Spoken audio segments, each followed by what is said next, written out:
desastres aéreos. O Aeroporto Internacional John F. Kennedy, nas cercanias da cidade de Nova York, é um dos mais movimentados aeroportos do mundo. Em 1999, há um movimento de quase 32 milhões de passageiros partindo e chegando.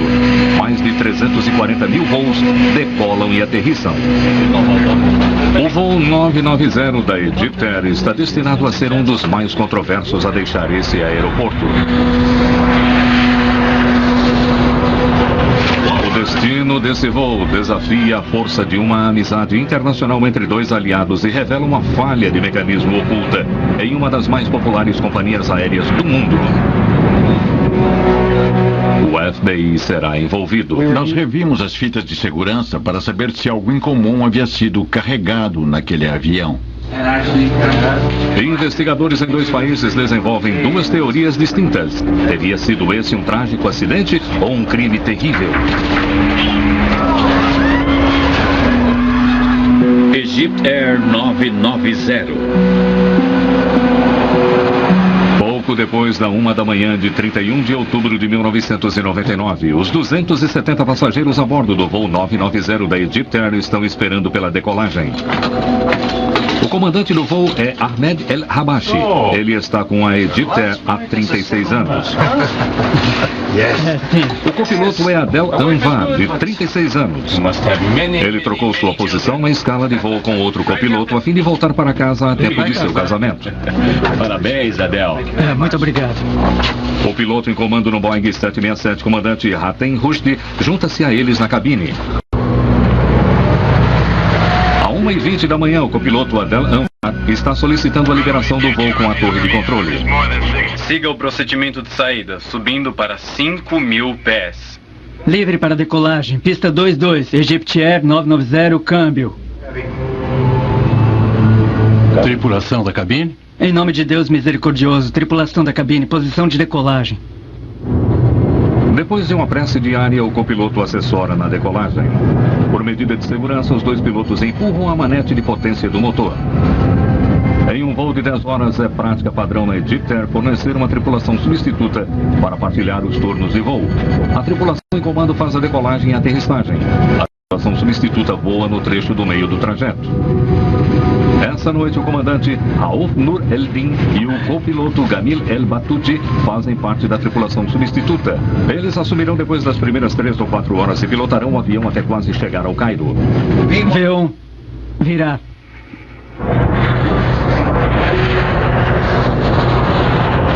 Razão positiva de subida nos dois indicadores, 1000 pés. Egyptair 990, entendido. Chame o controle na frequência 125.7. 1257. Até logo. Grande parte dos passageiros é composta de cidadãos mais velhos, vindos dos Estados Unidos, ansiosos para conhecer as maravilhas do Egito Antigo. Meu pai e Dini se casaram em 1998, em 23 de outubro, e para comemorar seu primeiro aniversário, eles resolveram viajar ao Egito. Os pais de Anita Child são aposentados e também estão a caminho do Egito. Eles sempre se divertiram muito nessas excursões. Viajavam com frequência e... Então era uma viagem prazerosa. Eles estavam ansiosos para ver a Terra Santa. Maureen Secretary e o irmão John Zimmermeyer achavam bom que seus pais adorassem viajar. Eles gostavam principalmente de um programa conhecido como Elder Hostel. E essa viagem de férias em especial para visitar pirâmides e outros locais históricos no mundo. Uma viagem do Elder Hostel. Há uma equipe experiente de 14 pessoas na Egyptair operando o voo. Há também 33 militares e pilotos egípcios a bordo, voltando de um treinamento com as Forças Armadas Americanas. Gamil El Batouti era instrutor de voo da Força Aérea Egípcia. Hoje ele é o mais velho copiloto da Egyptair. Ele é tão mais velho que os demais copilotos o chamam de comandante por uma questão de respeito. Mas na Egyptair, alguns acham que o comandante El Battuti vinha se aproveitando demais da benevolência dos velhos amigos. Apenas 20 minutos depois da decolagem, El Battuti está prestes a deixar sua poltrona. O antigo investigador da Junta Nacional de Segurança no Transporte, Greg Phillips, tornou-se perito nos acontecimentos envolvidos nesse voo. O copiloto substituto que deveria ir para a cabine durante a última parte do voo, por volta da metade do voo, ou quando quer que achasse que deveria, ou quando fosse feita a troca normal, veio para a cabine cerca de 20 minutos depois da decolagem.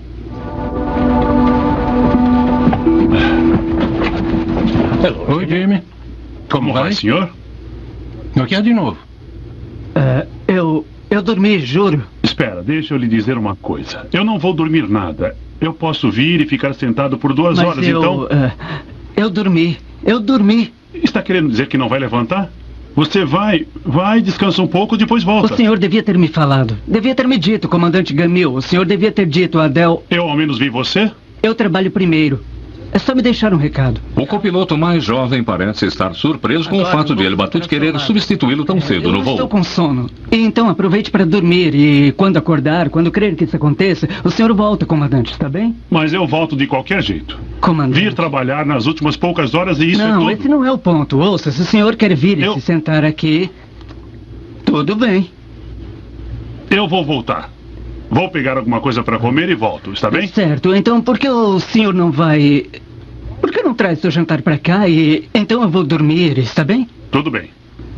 Está bem, com sua permissão, comandante. E assim El Battuti sai para buscar sua refeição. O copiloto Anwar concorda e está pronto para passar para El Battuti. Em geral, essa é a parte mais tranquila e fácil de um longo voo, tanto para os pilotos quanto para os passageiros. Os sistemas altamente automatizados da aeronave irão cuidar do voo por várias horas. É muito incomum que um avião sobrevoando o Atlântico à noite encontre algum tipo de dificuldade.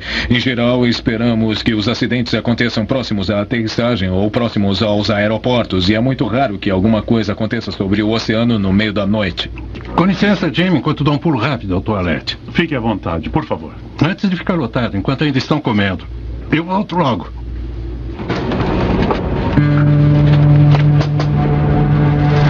Antes que o comandante volte, o desastre irá atingir o voo 990 da Egyptair. O destino de todos a bordo estará nas mãos do copiloto. Em um Boeing 767 com destino ao Cairo, o voo 990 da Egyptair parece estar cruzando suavemente sobre o Atlântico. O copiloto substituto Gamil El Battuti está sozinho na cabine, enquanto o comandante foi até o toalete. Mas então o avião mergulha, lançando-se para baixo. O nariz mergulha, entrando em gravidade zero, com ausência de peso por toda a aeronave. Esse avião começou a voar submetido à gravidade normal de um G, que é o que esperaríamos para um voo nivelado de cruzeiro. Conforme empurra o nariz para baixo, como se estivesse subindo ao topo de uma colina em um carro em alta velocidade, e a velocidade diminuísse bruscamente, você sentiria como se o avião se soltasse de você. E começaria a se sentir leve no assento, e à medida que o mergulho continuasse, você se sentiria um pouco mais leve. Eu confio em Deus. Seja lá qual a intenção do copiloto, isso é tudo que ele diz repetidas vezes. Adel! O comandante El Habashi luta contra a gravidade zero, tentando desesperadamente voltar para a cabine. Um jornalista americano que mora na França estudou minuciosamente esse acidente. 16 segundos depois do início do mergulho, quando o avião já estava voando, submetido a zero de gravidade e em gravidade negativa, estava em ângulo excessivo de mergulho, o comandante conseguiu voltar para a cabine. De que forma ele conseguiu fazer isso? Fisicamente eu nunca vou entender. Sinais de alarme indicam que o mergulho está excedendo a velocidade máxima permitida para o avião, levando-os a 99% da velocidade do som. Isso ultrapassa muito os limites do projeto do avião e a sobrecarga na estrutura a está desintegrando. O que foi? Eu confio em Deus. Confio em Deus. O comandante El Habashi faz força para puxar o manche.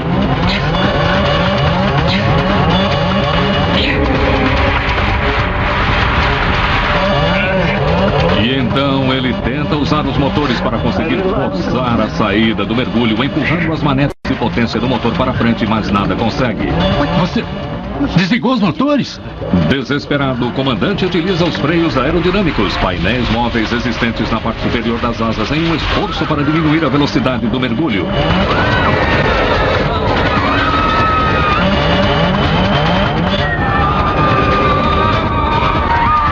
O mergulho está diminuindo, retornando à velocidade normal próxima da velocidade do som. O mergulho continua, mas o nariz está subindo. Em questão de segundos, eles deixam de estar submetidos a uma gravidade zero para sofrer uma força equivalente a 2 vezes a gravidade. O comandante El Hamashi luta para nivelar o avião, puxando o manche com força. O ângulo de mergulho do 767 começa a diminuir.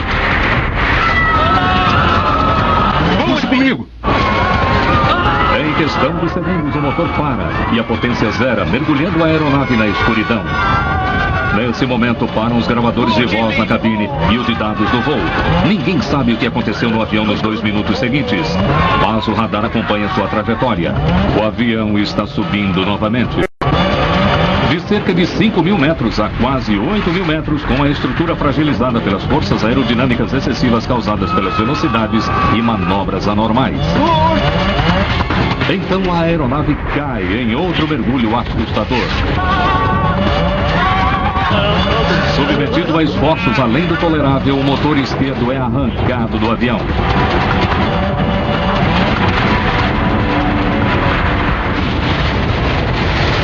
Egypt Air 990 Nova York.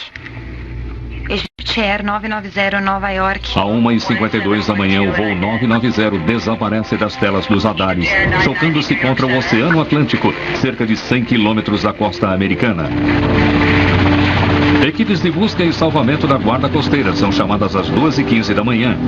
Um avião havia desaparecido e as embarcações da Guarda Costeira são acionadas. O Kings Pointer, navio mercante americano de treinamento, é o primeiro a chegar. Quando o dia estava amanhecendo, percebemos o óleo na água.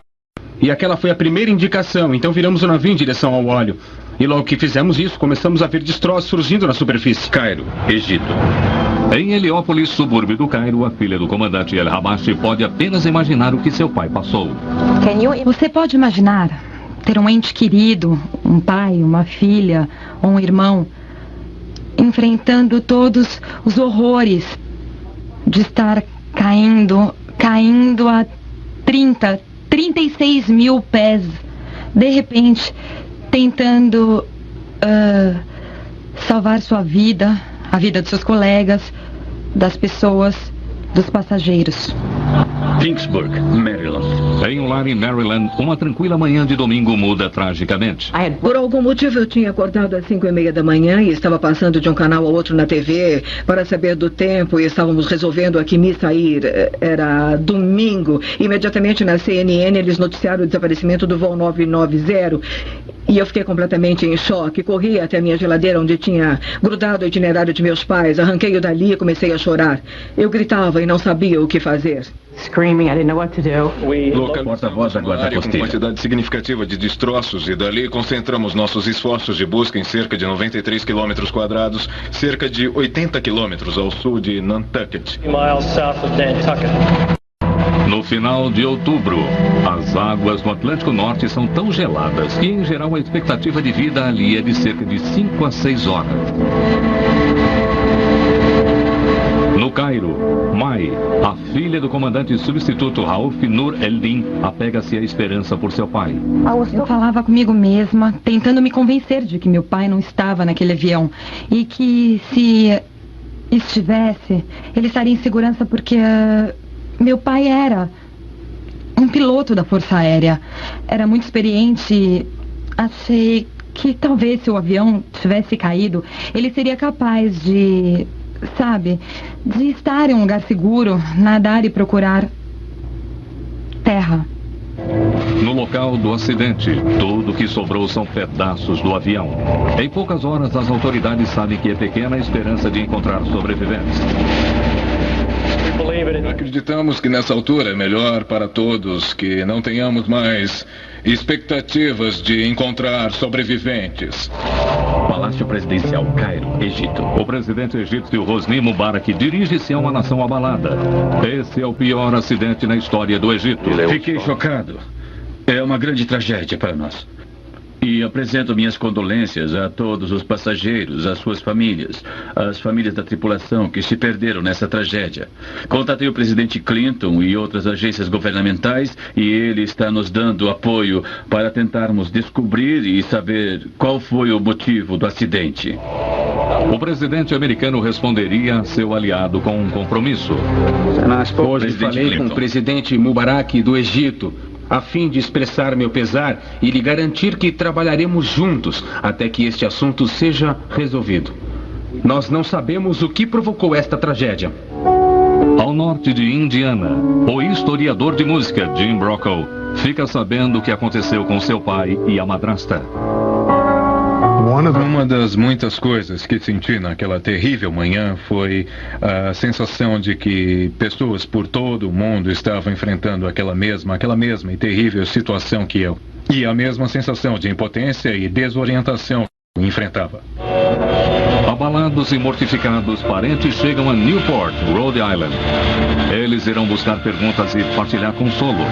A bordo estavam 100 americanos, 89 egípcios, 21 canadenses e 7 vítimas de outras nacionalidades.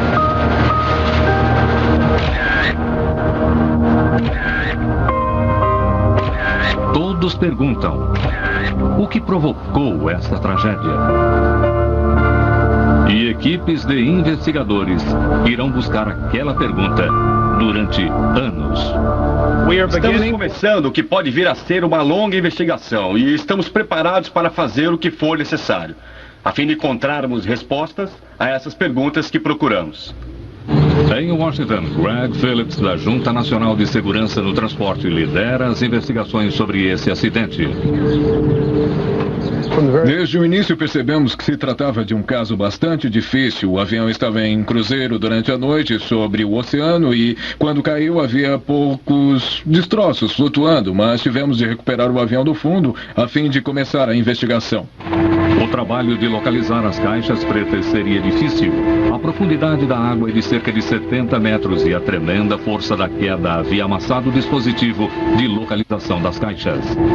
Nesse caso, os dois localizadores para acidentes no mar, chamados pingers, que ajudam na localização das caixas na água, haviam se desprendido. Por isso tínhamos um trabalho ainda mais difícil tentando encontrar as caixas que continham material gravado. 90 dias após o acidente, o submarino não tripulado Deep Drone da Marinha dos Estados Unidos recupera a primeira das duas caixas, o gravador dos dados de voo, que armazena informações acerca do que a aeronave e seus sistemas estavam fazendo. 4 dias depois, a segunda caixa preta, o gravador de voz da cabine, é trazida a bordo e é cuidadosamente transportada para os laboratórios da NTSB. O gravador de voz da cabine capta todos os sons na cabine nos últimos 30 minutos do voo.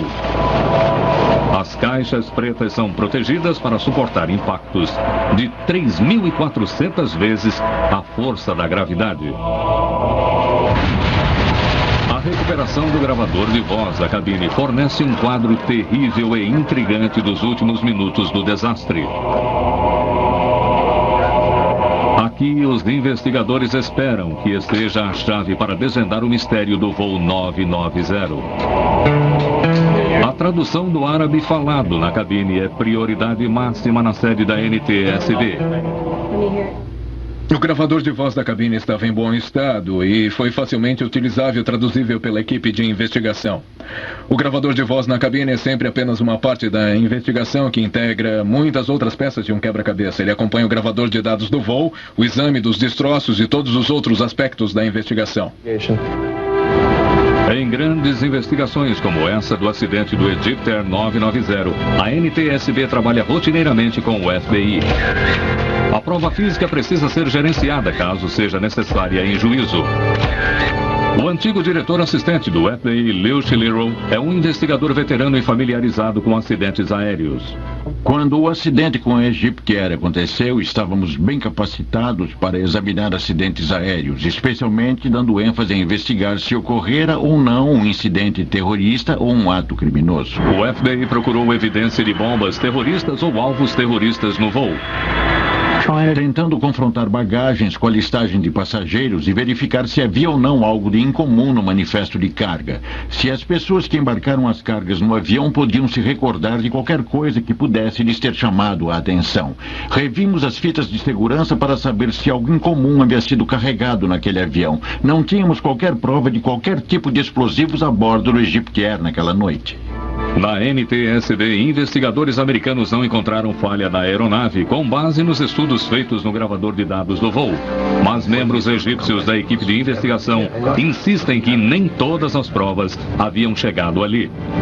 Grande parte dos destroços ainda está guardada em Rhode Island. Eles esperam que a causa do acidente possa ser encontrada aqui. Representantes do Egito buscam qualquer possível causa mecânica para o acidente. Durante a busca, outras teorias são investigadas.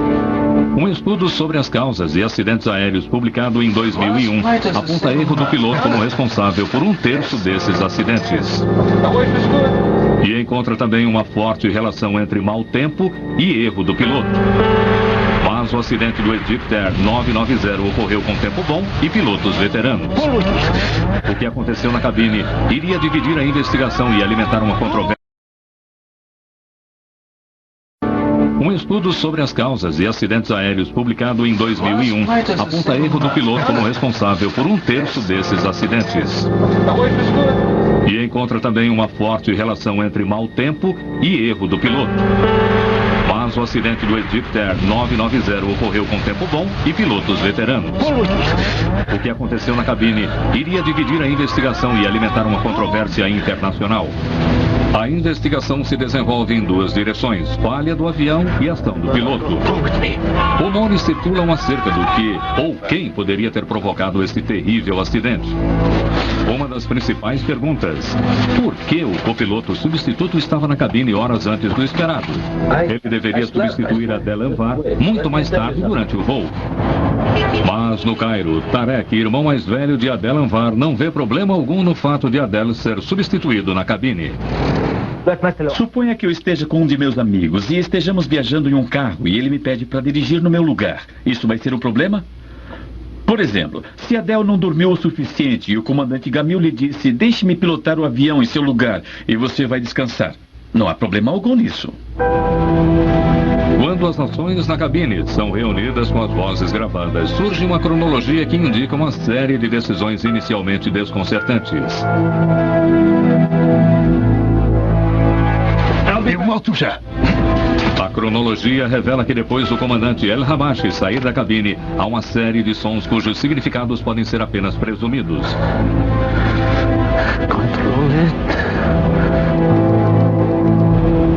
E então o copiloto substituto desliga o piloto automático.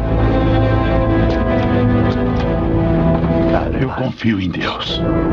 Liberado do controle do piloto automático, o avião começa a descer, girando para a esquerda. Especialistas egípcios descreveram a decisão de El Batouti de desligar o piloto automático como uma possível reação ao movimento incomum da aeronave, levando-o a assumir o controle manual. Entretanto, o líder da investigação da NTSB discorda. Não encontramos razões para que o piloto automático fosse desconectado por falha ou avaria no avião. Em geral, todos os movimentos da aeronave têm por objetivo manter os passageiros confortáveis como se estivessem no solo. Depois de desligar o piloto automático, El Batouti empurra o manche para frente, abaixando os painéis do profundor, conforme indica o gravador de dados do voo para a NTSB. E então ele puxa a manete de volta, reduzindo a potência do motor. Isso leva o avião a mergulhar. Investigadores egípcios dizem que El Batouti não estava tentando derrubar o avião e que pode ter havido uma falha no profundor, que ele não conseguiu controlar. Estranhamente, não há qualquer discussão do problema na gravação da cabine. Quando o comandante voltou à cabine, ele perguntou ao copiloto o que estava havendo e não obteve resposta. Lutando contra o mergulho, puxando totalmente o manche de comando, o comandante não consegue recuperar completamente o controle do profundor e por isso tenta as manetes de potência a fim de diminuir a atitude de mergulho da aeronave. Desligou os motores? Ele não sabia que segundos antes, o copiloto havia cortado combustível para os motores. Especialistas egípcios dizem que El Battuti pode ter agido por precaução. Os dados do voo mostram que surge um aviso de baixa pressão do óleo. Isso pode significar que o motor tenha apagado ou deixado de funcionar. Pode ser que o comandante tenha então ordenado o corte do combustível para o motor como parte do procedimento para reiniciar os motores. Desliga os motores! Está feito! A NTSB também considera essa uma situação possível. Não conseguimos entender o corte dos motores de um bimotor voando à noite sobre a água. Não podíamos entender por que qualquer emergência poderia levar você a desligar toda a força disponível ao avião quando você está se dirigindo ao aeroporto mais próximo.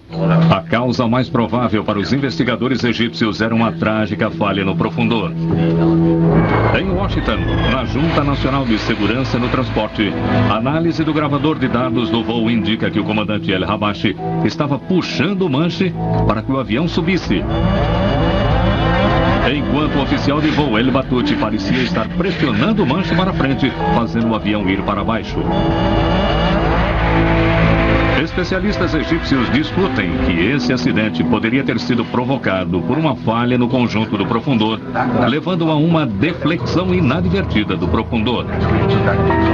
Um travamento dos controles do profundor que os travou na posição para baixo, fazendo o avião executar um mergulho sem controle. Eles afirmaram que o copiloto El Battuti estava trabalhando para recuperar o controle dos profundores e acrescentam que ele e o comandante El Habashi estavam trabalhando juntos. Se houve uma falha no profundor, isso poderia explicar o comportamento incomum do copiloto na cabine. Puxe! Evidências nesse sentido são encontradas quando da análise de fragmentos dos destroços no hangar em Rhode Island. Aqui, investigadores fazem uma incrível descoberta: 3 rebites cisalhados de forma incomum. Essas minúsculas partes da estrutura têm um papel importante no conjunto do profundor do Boeing 767. Especialistas consultados pelo Egito determinaram que as ranhuras nas superfícies de metal desses rebites mostravam que eles haviam sido partidos, ou seja, cisalhados em 2 direções distintas. Uma direção de cisalhamento poderia ser atribuída ao acidente. A segunda poderia indicar que o rompimento ocorrera antes do acidente e, por isso, possa ter indicado o emperramento do profundor. O investigador da NTSB, Greg Phillips, discorda.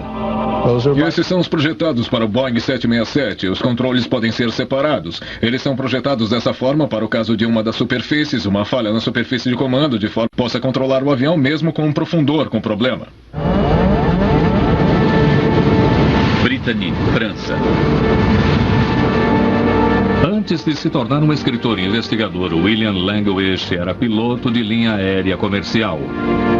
As manobras do voo 990 são programadas em um simulador de voo a fim de que Langewish teste as reações de um piloto. Ver um avião indo tão violentamente em um mergulho.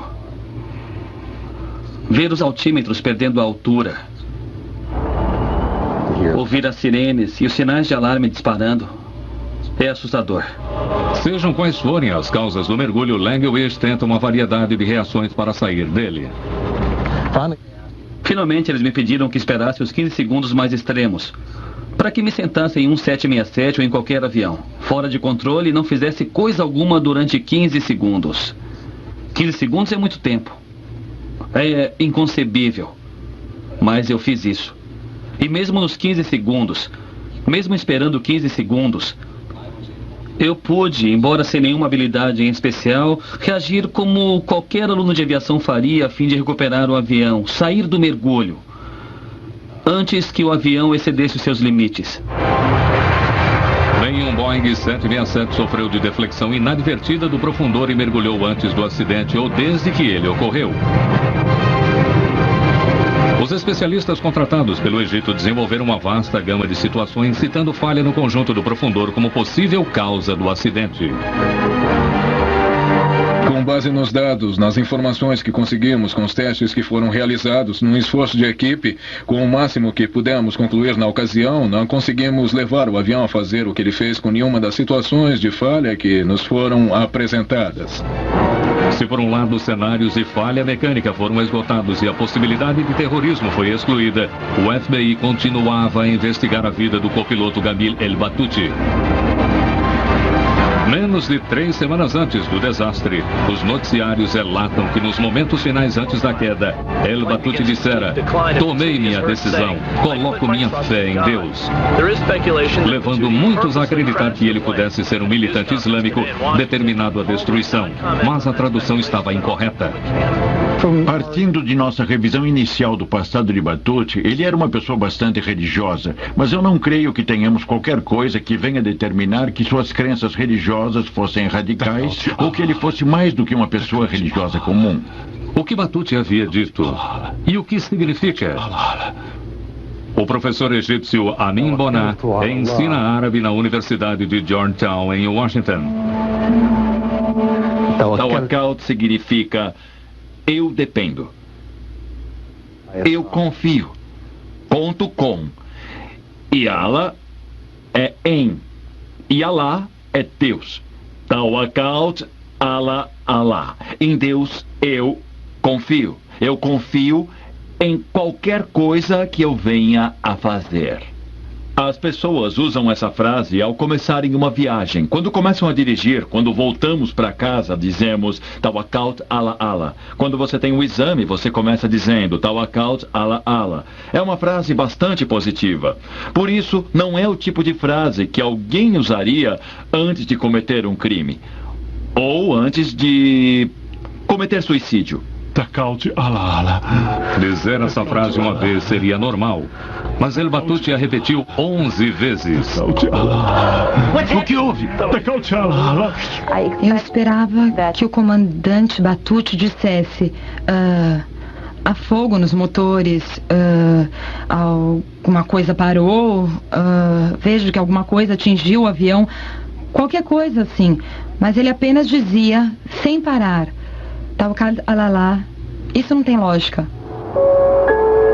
Para a família de El Battuti, seu pesar seria agravado pela necessidade de defender a honra de seu pai.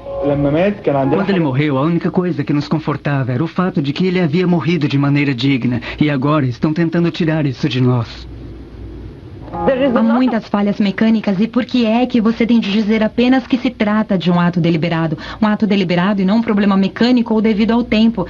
Então, por quê? Ele é um piloto egípcio. 16 de novembro de 1999. O presidente Jim Hall admitiu que poderia ser um ato criminoso e não um acidente. A investigação poderia passar exclusivamente para as mãos do FBI. É uma questão de prudência, por parte da Junta Nacional de Segurança do Transporte, consultar esses especialistas e oficiais, para compreender totalmente essa informação antes de qualquer decisão final acerca da responsabilidade por essa investigação, seja transferida para o Escritório Federal de Investigação.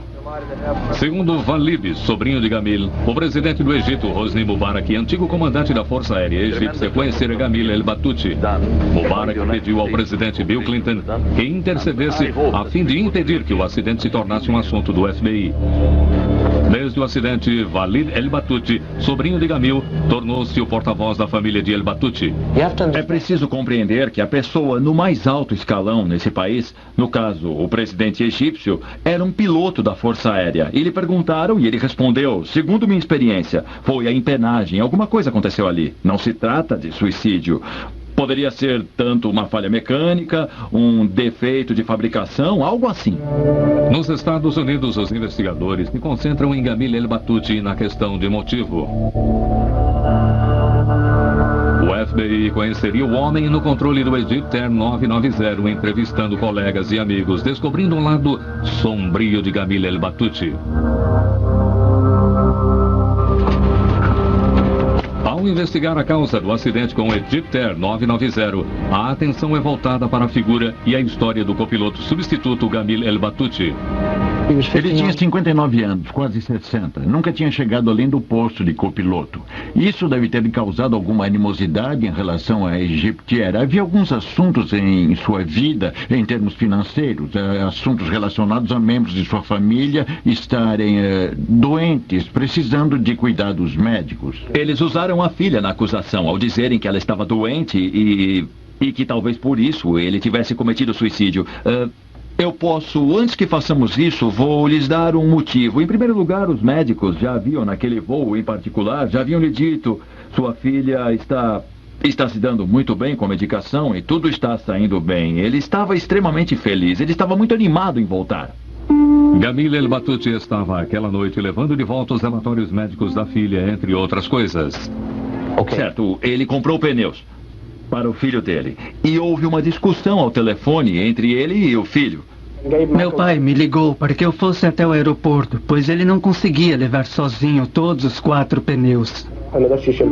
Ele diz, escute, eu carrego seus pneus desde os Estados Unidos e você não quer vir carregá-los do aeroporto? É uma coisa muito natural. Por que um homem que vai cometer suicídio faria isso? Em Nova York, o FBI continua sua investigação no Hotel Pennsylvania, onde a Egypt Air possui reserva em bloco de cerca de 50 quartos para suas tripulações. As investigações que o FBI tinha condições de fazer no que se refere ao passado de Batouti compreendiam um período de mais ou menos 1 ano, pelo menos com base nos registros que fomos capazes de obter e pelas entrevistas que fizemos nos vários lugares onde ele estivera. Portanto, creio que ele tinha de fato uma inclinação para se envolver, uma maneira inadequada em termos de comportamento sexual de se portar com algumas funcionárias do hotel. Para onde você vai? Que você sabe, naquela ocasião parecia ser algo totalmente fora do que seria considerado normal para uma pessoa na posição dele. Marido e pai de 5 filhos, Gamil El Batouti era conhecido por olhar maliciosamente e incomodar mulheres hospedadas nos hotéis, assim como funcionárias de hotéis. O FBI ficou sabendo que 2 anos antes do acidente, 2 jovens queixaram-se que ele as havia chamado por telefone de seu quarto do hotel, pedindo-lhes que olhassem pela janela para o outro lado do pátio. Ao fazerem isso, elas viram Batouti se exibindo e contaram o fato à segurança do hotel. Seu comportamento provocador iria continuar. Uma camareira de hotel contou ao FBI que na noite anterior ao acidente com o Egypt Air 990, El Batouti novamente a havia assediado sexualmente. Eu quero falar com você. Eu lhe dou $100 se você vier apenas até o meu quarto. Eu estou aqui para isso. Oh, claro. Eu estou aqui para trabalhar. Me deixa em paz. Calma, não seja assim. Calma. Quando a camareira relatou a aproximação, mais um acréscimo foi feito aos registros de assédio sexual a hóspedes e funcionários do hotel por parte de Batouti. A alegação do hotel, segundo o que disseram, foi que isso acontecera muito antes, não um dia antes do voo. Não um dia antes do voo, como havia sido mencionado. A camareira do hotel havia dito ao FBI que o incidente tinha acontecido em 29 de outubro de 1999, no dia anterior ao voo. 3 meses depois do FBI começar a investigar El Batouti, um voo da Egypt Air aterrissara em Londres. O comandante do avião solicitara asilo político ao Reino Unido. Ele alegava ter informações acerca da causa do acidente com o Egypt Air 990 e temia represálias no Egito. O comandante Hamdi Taha era colega de Gamil El Batouti. E ele estava deixando sua esposa, sua família e seu país. O FBI envia um agente especial e, juntamente com um oficial da segurança britânica, entrevistou Taha. Você sabia que Batouti estava tendo um comportamento sexual inadequado? Sim. Isso é muito importante. Eu ouvi isso de pilotos em que confio. Batouti se meteu em encrenca por comportamento sexual inadequado em Nova York, com camareiras e seguindo mulheres e tal. A companhia aérea tolerou isso durante um tempo e disseram a ele várias vezes: talvez você consiga se safar disso habitualmente. Mas aqui são os Estados Unidos. E você representa nosso país. Não pode fazer essas coisas. A informação do comandante Taha é de terceiros, mas a descrição dele a respeito da reunião de El Batouti com o piloto em comando da empresa era intrigante. Hassan Rushdie procurou Batouti na noite do voo 990. Eles tiveram um encontro no hotel. Ele lhe disse que o que ele havia feito não poderia ser encoberto e que alguma medida precisava ser tomada. O voo de volta ao Cairo saindo de Nova York seria seu último voo. Gamil, estamos juntos há muitos anos. Mas esse será seu último voo para os Estados Unidos. Não voará mais para os Estados Unidos. Nunca mais. Batouti acabava de ser privado desses grandes privilégios. E ficou humilhado. Então, acho que o que aconteceu foi o seguinte. Ele deve ter dito para si mesmo: se esse vai ser meu último voo, será também o último voo de Hatem Rushdie. Em várias organizações, há pessoas que levam armas para dentro dos escritórios em uma tentativa de se vingar de pessoas que eles acreditam as tenham prejudicado. Talvez Batuti achasse que a Egyptair tivesse sido a causa de alguns de seus problemas. E, infelizmente, nesse caso, tratava-se de um escritório que estava voando a 10 mil metros de altura. O FBI fornece a entrevista de Taha à NTSB. Funcionários do governo egípcio pedem que um outro piloto da Egyptair seja entrevistado. Mohamed Badhavi conhecia El Batuti há 40 anos. Entrevistado na NTSB, ele descreve a conversa com o comandante Rushdie sobre o que fazer acerca do comportamento de Batuti. Você sabe se Hatem Rushdie estava ciente dessa situação com Batuti? Ora, claro que estava. Mas ele fingia não estar. Acredito que pelo fato de Hatem Rushdie ser o piloto em comando. Badhavi confirma que Hatem Rushdie está aborrecido pelo fato de El Batuti vir assediando mulheres no hotel. Assim, Badhavi leva as preocupações de Rushdie até seu velho amigo. E se ele não ouviu você? O que você lhe disse que ia acontecer? Não muito, na verdade. Pois ele estava para se aposentar. Geralmente não mexemos com as pessoas quando estão chegando aos 60. Eu sei. Não estou dizendo que você está fazendo alguma coisa errada. Eles estão dizendo que você está fazendo. Sim, eu sei. Você é meu amigo. É ter um pouco de paciência e logo eles não estarão mais aqui. Badhavi pediria a Rushdie que fosse paciente com seu velho amigo, considerando que faltavam apenas 3 meses para El Batuti se aposentar. Estamos na Força Aérea há 40 anos. E tudo o que ele precisa são mais alguns meses. A entrevista de Badhavi confirmou que Rushdie realmente acreditava que o comportamento de Batuti era assunto a ser resolvido e negou a alegação de Taha sobre uma reunião entre os dois na noite do acidente. Mas o comandante Taha não tinha encerrado o assunto. Ele tinha outra história constrangedora a acrescentar. Em Londres, um piloto egípcio solicitou asilo político e está oferecendo uma visão de alguém de dentro acerca de uma das tragédias mais controversas da história da Egyptair. O comandante Taha revelou ao FBI como a Egyptair informou seus pilotos acerca do acidente. Quando terminaram a transcrição do gravador de voz da cabine, o chefe de operações da Egyptair chamou toda a tripulação de voo para uma reunião especial no Cairo. E lhes contou a respeito do caso. Apenas os fatos. Nenhum comentário. Nenhuma explicação acerca de qualquer problema técnico. Ele não disse nada. Mas todos os pilotos perceberam que esse não fora um acidente. E então, ele nos pediu que não conversássemos com ninguém a esse respeito. Não fale com a sua família, não fale sobre seu telefone, não fale disso com os outros. Todos nós percebemos que Batuti havia feito isso propositalmente. Para as famílias americanas envolvidas, esse era um caso de 216 assassinatos e um suicídio. No Egito, famílias grandes, intimamente ligadas e com uma forte fé religiosa negam que egípcios cometam suicídio. A história tem muitas faces. Tem a ver com religião, tem a ver com crenças, tem a ver com cultura. Acho que até hoje, na cultura egípcia, as pessoas não acreditam que muçulmanos, ou que egípcios, ou que pessoas vindas dessa cultura cometam suicídio. Diferenças culturais não foram os únicos impedimentos para essa investigação. Uma das dificuldades que de fato tivemos foi que quando fomos até o Egito e tentamos realmente entender esse passado, isso se tornou uma questão muito delicada para o governo egípcio. Os esforços do FBI para conhecer a vida pessoal de Batuti e suas relações familiares seriam obstruídos. Chegou-se quase ao ponto em que nunca éramos capazes de desenvolver tudo o que precisávamos realmente. Finalmente, em 21 de março de 2002, depois de uma investigação de quase 10 milhões de dólares durante 2 anos e 5 meses, a NTSB publica seu relatório e declara que a provável causa do acidente com o voo 990 da Egyptair é a saída do voo de cruzeiro normal e subsequente impacto com o Oceano Atlântico como resultado da intervenção do copiloto substituto no controle do avião. Ao autoridade de aviação civil egípcia responde furiosamente, e a resposta diz em parte que está claro que a NTSB não fez o tipo de investigação profissional do acidente esperado pelo governo egípcio. O antigo diretor de segurança da aviação da NTSB desaprova a observação egípcia.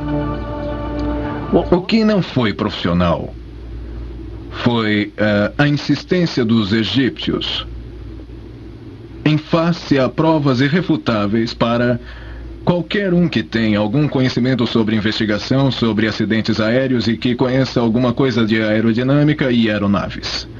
Foi o fato de que esse avião foi intencionalmente derrubado no oceano. Nenhum cenário ao qual os egípcios chegaram ou ao qual nós chegamos, no qual havia algum tipo de falha mecânica, no sistema de controle do profundor teria se enquadrado no perfil do voo, ou teria sido uma situação da qual o avião não poderia se recuperar. Como muitos de seus compatriotas, o leal sobrinho não acredita que seu tio, Gamil, tenha sido um assassino em massa. Esse é um simples desastre aéreo. A coisa foi colada e feita dessa forma, sem qualquer motivo. O objetivo é encobrir algo. Greg Phillips se orgulha de ter investigado totalmente cada circunstância e cada cenário. Quando nos propomos a ser investigadores de acidentes, fazemos isso com a ideia de que iremos evitar que o próximo acidente aconteça. Não encobrir o que já ocorreu por qualquer razão que possam nos dar. Eu nunca soube que isso tinha acontecido. Eu nunca soube que isso estivesse perto de acontecer. Diferentes perspectivas acerca da queda do voo 990 da Egyptair continuam a existir e para as famílias partidas e feridas persistem perguntas não respondidas. Para muitas delas, as respostas acerca de como e por que esse acidente aconteceu serão sempre um doloroso mistério. Versão brasileira, Centauro.